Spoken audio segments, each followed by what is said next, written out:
Hello, friends. A few months ago, this thought and really an impression came to my head of how a story I learned about an alligator attack really is so similar to what's happening today and how it can remind us to love one another. So, hear me out on this. A few years ago, there was an alligator attack at a lagoon at a hotel at a major theme park, and the alligator was not supposed to be there. Obviously, somehow it found its way in there and had been trapped in there for some time. Well, unfortunately, one day it attacked a young boy, and the boy drowned. And they caught the alligator and did all of that. But they found and they explained, say, look, the human attacks from alligators, yes, they happen, but they're very rare and they're not typical. But what happens if an alligator is its ecology, its environment is changed and is disturbed, it will do unnatural behavior like attacking humans. Again, yes, it's happened, but this just wasn't normal. And I thought, gosh, this caused me to put down a lot of thoughts and think. I see the same similarity with much of what's happened and is coming and happening across the world with this pandemic. And so, as this flowed, I know this will bring consciousness to you. But people, and especially those who are used to daily interaction with other human beings as part of their work and life, are finding opportunities to lash out with animalistic behavior in a lot of senses.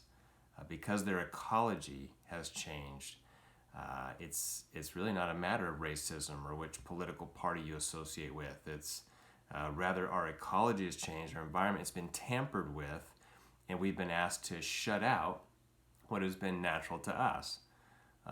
What do you mean? Well, the natural human interaction. Recently, I was talking with a neighbor who has served our country for many years as an Army Ranger. So, incredible service to our country. And I was reaching out to shake his hand, and it surprised me what he did and what he said. He said, "Oh, no, no, no, no." He said, "I'll never shake anyone's hand the rest of my life." Now, while I'm sad for him and his decision, it caused me to think of something deeper. And why would a man who has been through some of the most rigorous physical, mental, emotional training the human body can endure now be afraid to shake another person's hand? My conclusion is this: that is because the massive spirit of fear that's really tampered with our ecology. The spirit of fear that is being promoted all around us. So, look, this will make a lot of sense to you, because if we consider the second great commandment and how it has been flopped on its head now to serve the evil one, whereas the first great commandment says this, and you remember it, it's Lord says in the New Testament, he says to love the Lord thy God with all thy heart, thy soul, and with all thy mind. And the second is like unto it, and it is, thou shalt love thy neighbor as thyself. So, what happens when we love our neighbor? You see, with each commandment that we obey, results or blessings come because of it. So when we love our neighbor, there's peace, there's harmony. We have many friends instead of enemies. We serve each other with gladness in our hearts. Life essentially is in a beautiful state when we love our neighbors. Crazy enough, we are now being even mandated, in a sense, all over the world to defile that second great commandment. And here's the new commandment: fear our neighbors, despise your neighbor, avoid your neighbor, and in some cases, hate your neighbor.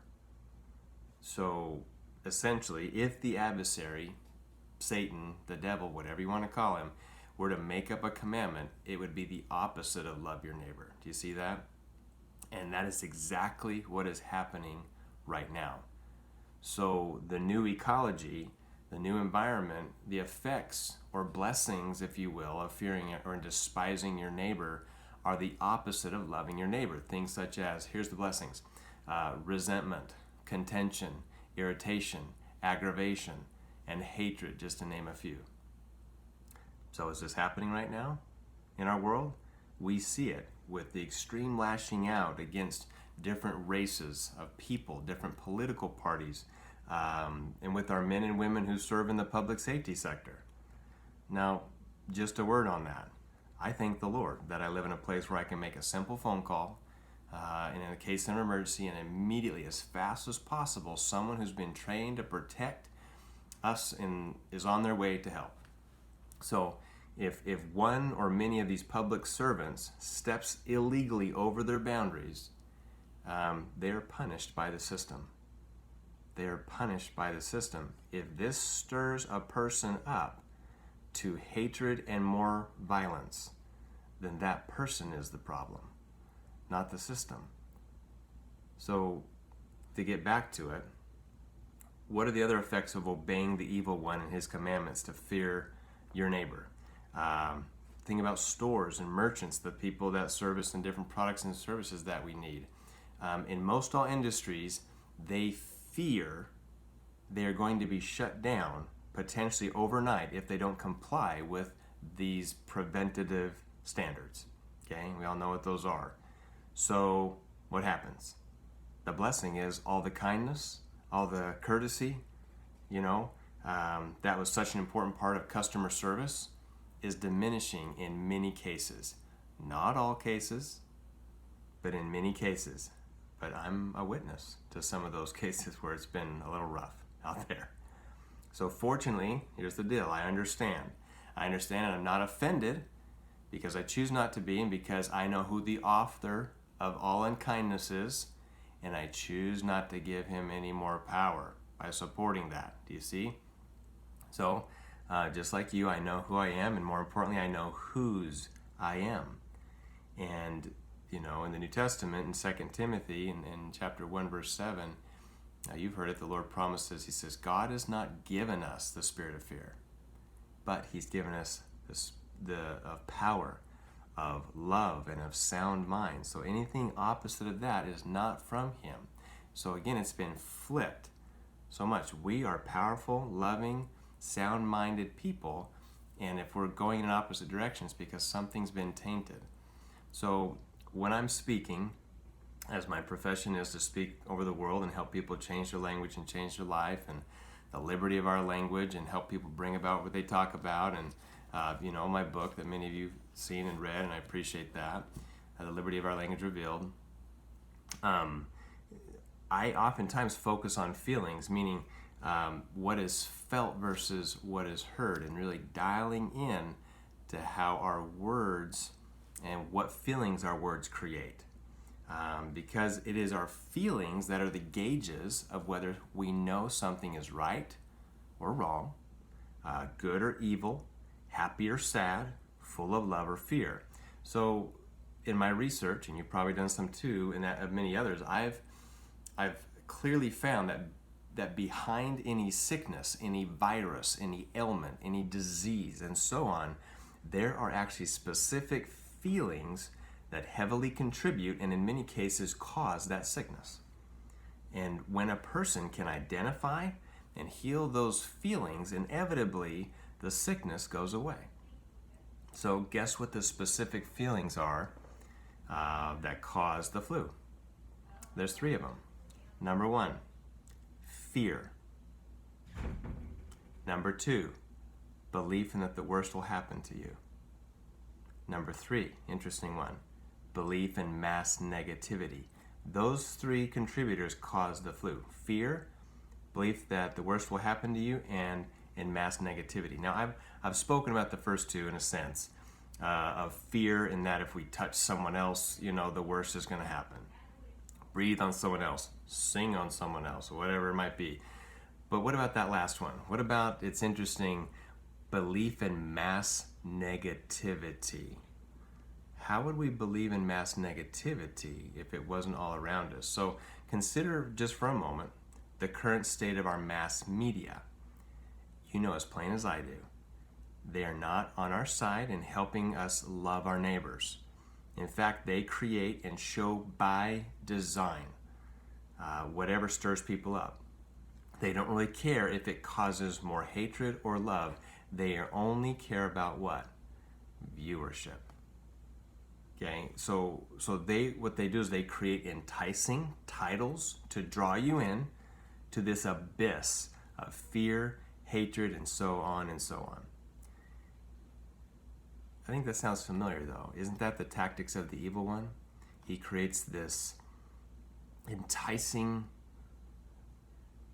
temptation, title, whatever it might be, to attract you in, and you're in his abyss of fear and hatred. So why would I support, why would I spend time contributing my effort and energy to anything like that? So I want you to know that I've spent some time detailing these things out just to create more consciousness, and so we can combat together the flipping of the second great commandment and return to loving our neighbors. In my book, for example, there's a whole chapter on the liberating language of forgiveness and the freeing of aspect of that, and that's the answer right now. Love and forgiveness. It will bring peace and happiness to our lives. It always has, and it always will. Fear and hatred, what are the fruits of that? It will bring panic, anxiety, and chaos. Similarly, it always has, and it always will. Nobody wakes up and say, I hope I have fear, anxiety, and panic and chaos in my life today. We don't, but yet, if we go support and put those things that light and fuel that fire, that's what you're going to have.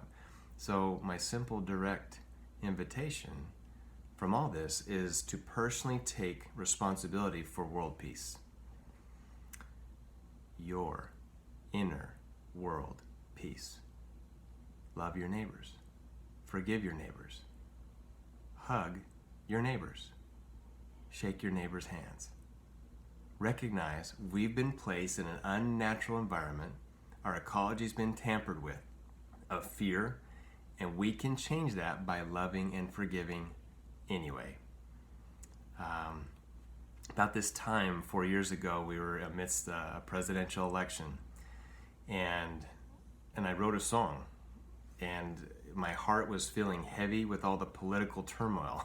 Sound familiar? And you remember this going on 4 years ago about this time. It seemed that all humankind were at each other's throats, and yet we professed to be a part of this same great country.